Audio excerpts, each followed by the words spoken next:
So the reason why we introduced this feature is we were seeing a number of related feedback from professors and instructors and students, all talking about kind of the overwhelming volume of content in Packback communities, that it's all really interesting content, that there's good discussions happening, but it can be overwhelming to just see that amount of content and wonder what you might not be seeing on the main feed, because if you've logged in a few days later than the discussion started for the week, a lot of questions have built up. So we wanted to look for ways that we could actually keep those great quality questions at the top of the feed for longer to give them more time to accrue great responses.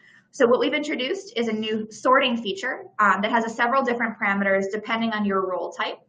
When you sort by hot, you'll again see this drop down right next to the search functionality in the feed, on the Curiosity feed, or on responses.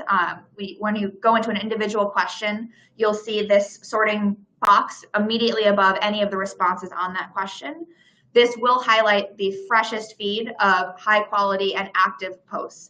So we've seen some professors utilizing this feature in particular to help themselves identify the questions and discussions they would like to bring into class to reaffirm what's happening on Packback and then spark an in-class discussions. When you sort by undiscovered, it takes almost the same algorithm as our hotness scoring system and then excludes any posts that were already responded to. So it's a great way to pull that great quality content that otherwise may not have been discovered because it might have been on page 5 or 6 of the community at that point.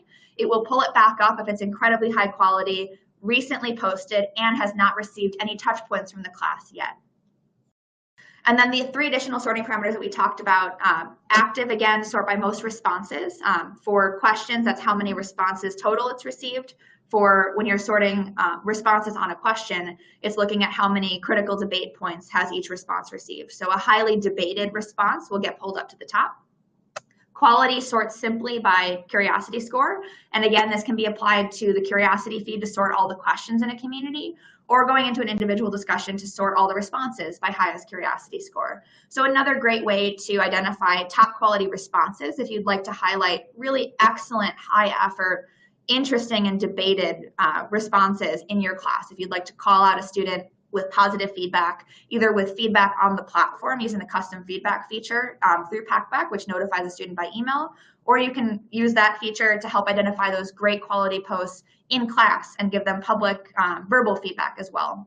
And then top is our ability to sort by the number of sparks that a post has received. So how many sparks has an individual post received on the Packback platform over the course of the whole semester. And again, that is cumulative.